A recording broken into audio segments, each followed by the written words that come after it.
Okay, hi guys, welcome back to my channel. Hope everyone is having a great day. All right, I've tried to record this video multiple times and it was pretty shitty, so we're going to try this again. All right, so like I said, I hope everyone is having a good day. I thank you guys for being here. I thank you guys for coming and taking the time out of your day to watch this video. It will be helpful. I can almost guarantee that. All right, so this is a video on how to spot a covert narcissist, hater, fake friend, or any enemy in your mix. All right, so sometimes we don't have time to go ahead and watch a video. A lot of times we don't have time to go ahead and pay someone to do a reading for us. You need to be able, or we need to be able to spot these people when they come at us in the form that they're in. All right, so these are my 13 signs. All right, it was very ironic how this was 13. 13 is a number of, I guess, bad luck in a way. So yeah, let's get it.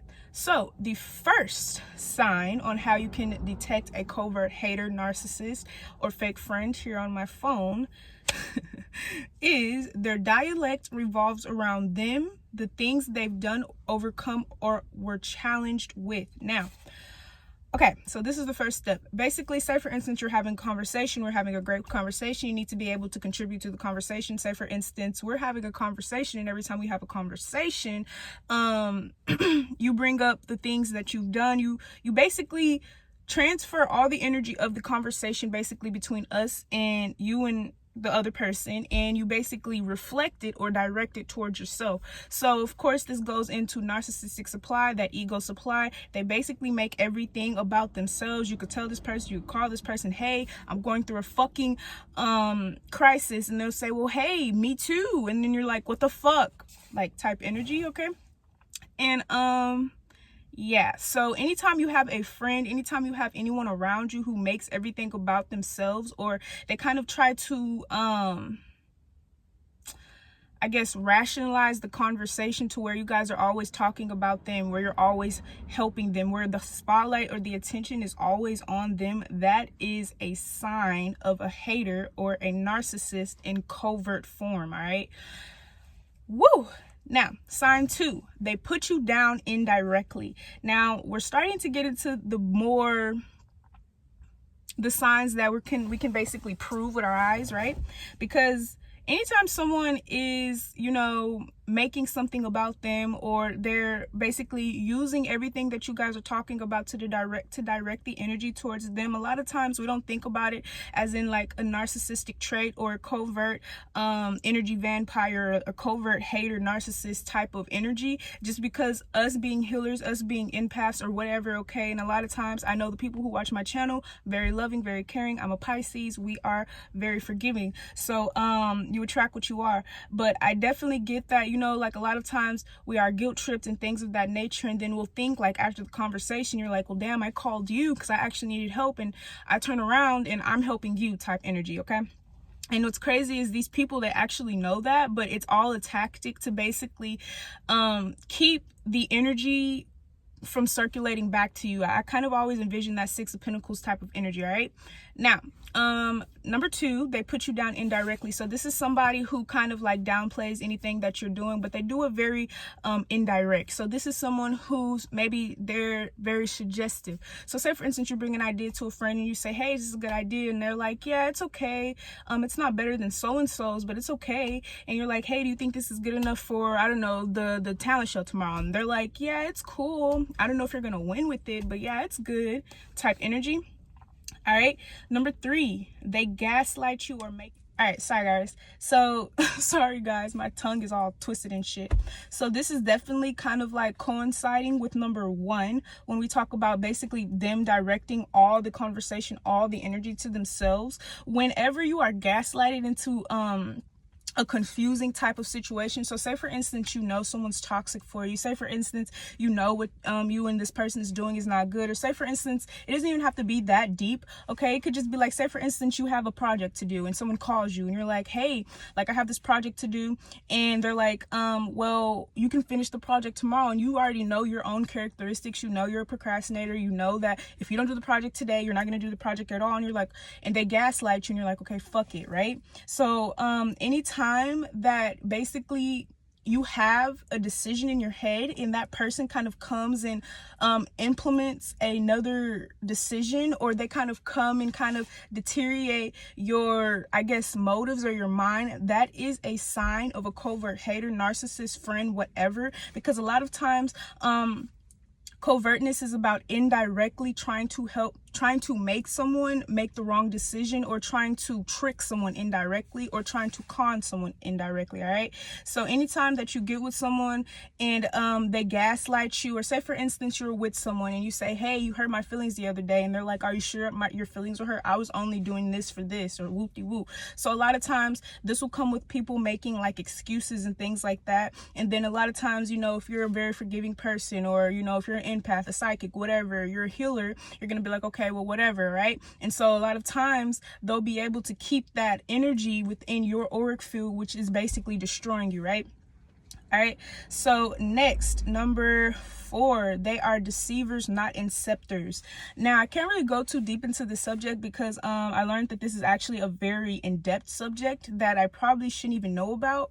But a deceiver is basically someone who does things. So say for instance, someone knows that you're diabetic, or say for instance, someone knows that something that you're taking or you're eating is bad for you. And if this person, they're a covert narcissist hater, right? They'll probably, you know, invite you somewhere and all the food on the menu is like something that you can't eat, and then you're fucking starving and they're like laughing on the inside, right?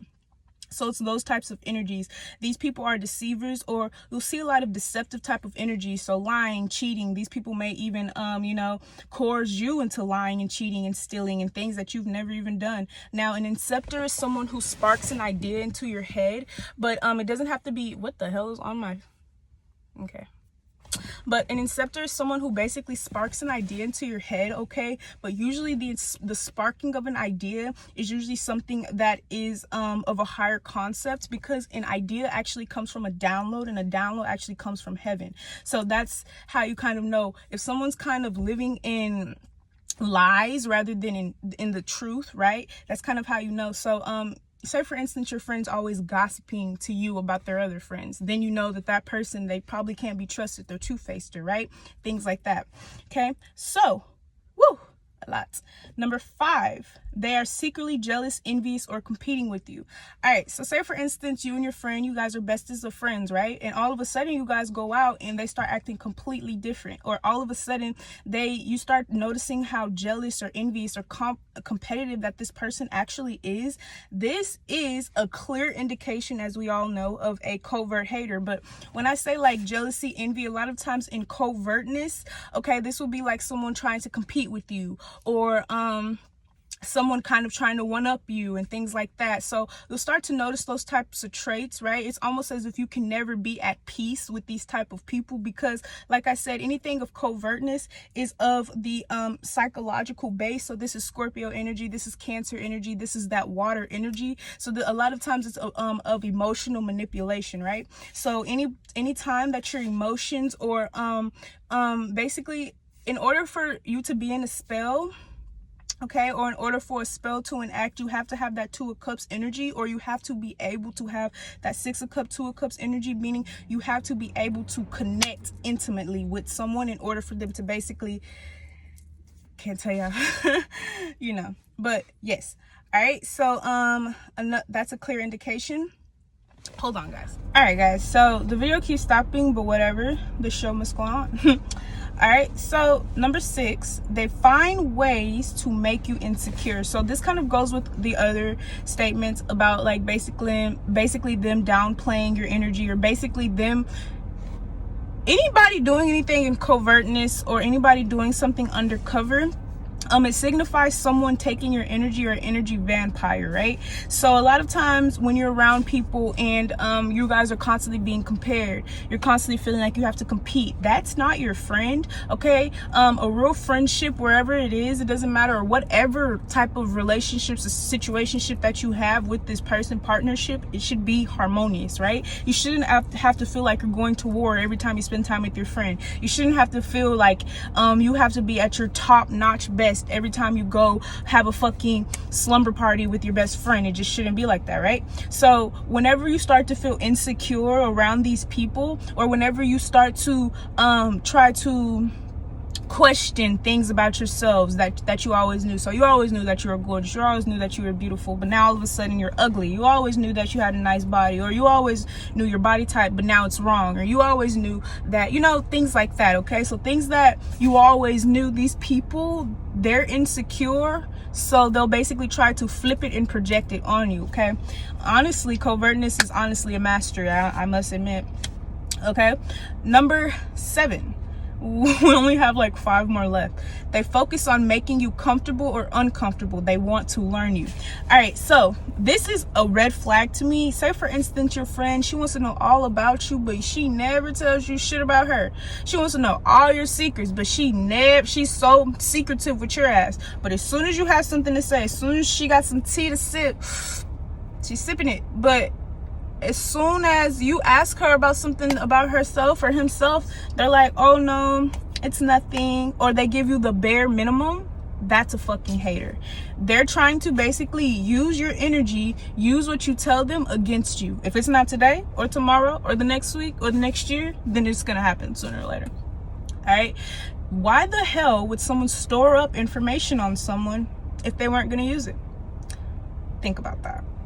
All right, now, oh, and when I mean comfortable or uncomfortable, so a lot of times, so say for instance, someone's making you uncomfortable. Those are kind of tactics to see what your breaking points are. Say for instance, someone wants to make you very comfortable. They want to see, like, it's basically understanding what someone's highs and lows are. They're testing you, or they're putting you through a test, or spiritual warfare is basically what competition is. Okay, so if someone's competing with you, they're putting themselves through spiritual warfare along with them putting you through it. All right, so let's continue. Number 8. Jeez. You just don't feel like they are genuine. So a lot of times when our logic, or a lot of times when we're in a spell, okay, say for instance, because anytime something is a 7 of cups and it's like extremely confusing, it's like you're living in fucking illusion or a fantasy or facade, all right, that's when you have to stop thinking with logic. And a lot of times, like, your emotions will kind of take over because you're already bombarded by emotions, so your emotions will take over. Right now, when we talk about like things like this, like, you know, this is like being able to discern or using your intuition. A lot of times, even before you'll get into a friendship, you'll kind of already feel a person's vibes. So if you're feeling like a person's vibe is off, but you're like, okay, no, I'm just tripping, or, you know, you're sacrificing whatever it is to be in this relationship or this situationship, this partnership, this friendship, what have you. All right, make sure that you're not doing anything that is detrimental to yourself and your self-esteem. So anytime you start to feel like that, you know you're dealing with something covert behind the scenes, or these type of people. All right, now number 9. They do extracurricular activities to prove their niceness, their niceness. All right, so this for example, this is like volunteering at a homeless shelter, giving out money, or even adopting kids. So I want to share with you guys a story. I was watching Oprah, and I tell you guys I watch Oprah sometimes because they like actually give you like real life insight to some things that you may not experience, right? So I was watching Oprah, and this lady, oh my goodness, this is the perfect example. She basically she had her kid, right? Her kid grew up disabled, right? She was in a wheelchair, she had all these disabilities.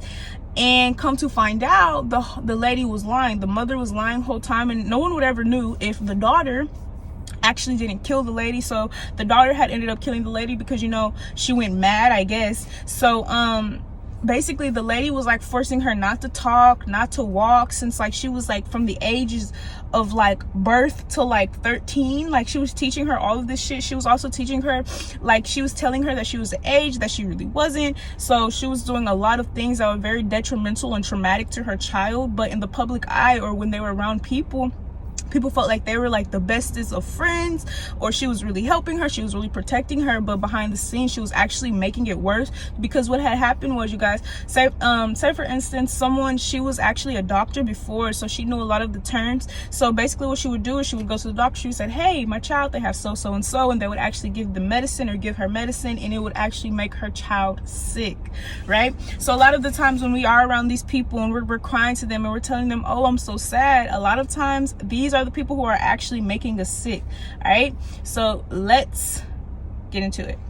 Number 10, they intimidate you into making decisions. Now, anytime that you feel like if you're going to make a certain decision, they're going to be mad at you, or they're going to leave you, or they're going to react in some type of way that may not be healthy or volatile to yourself, then that is a clear indication that there's something going on behind the scenes. And covertness is literally the meaning of something or a feeling that is beneath the surface, right?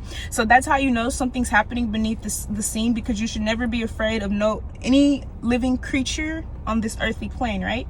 All right, so anytime you are intimidated, or anytime you shy away from making certain decisions to not disappoint, or not to be shunned, that is a clear indication that you have a hater or a narcissist in your mix. All right. Number 11, they lead you into darkness. So this is actually another sign when we're talking about them basically, lying and cheating and things like that. They're not going to tell you to do things that are basically going to help you and uplift you. They're basically going to tell you things, or they're going to, even suggest that you do things that could potentially destroy your life or alter it in some type of way. So very diabolical type of energy, right? And then we have number 12, they constantly point out the negative aspects of a person, place, or thing. So say for instance, you're always around your friend, and like they're always being negative, they're always talking about somebody, they always have some type of negative aspect to share about a person, situation, or place, and you're always just constantly surrounded by this negative ass energy with this person. That's a clear indication that that person's a fucking hater, or 10 times out of 10 they're insecure as fuck. Because anytime someone has to talk about someone constantly to get validation on their end, anytime someone has to do something negative to feel good, there's something going on behind the scenes. All right, so what the fuck did I say? Yeah, so a lot of times, say for instance, like you're looking super cute today, and they're like, oh, your shoes don't match your outfit, and like you got this whole outfit like just like fucking an hour ago, it's brand new, and they're like, what the fuck? Or y'all all looking bad as hell, and someone's like, hey, like you have a stain on your shirt, or like, what the fuck? And they just ruin your whole shit. That's it. Sorry, try not to cuss.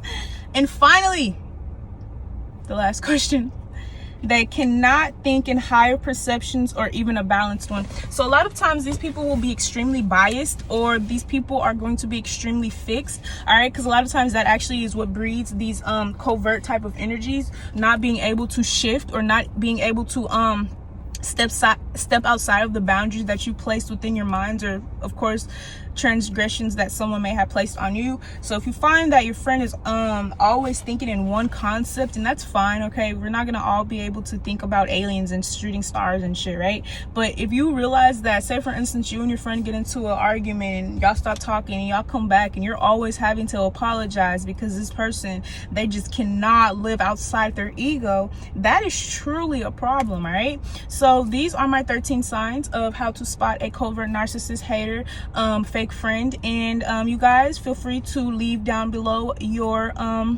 signs as well as to correct me in a very nice way. I love you guys, and I will see you guys tomorrow.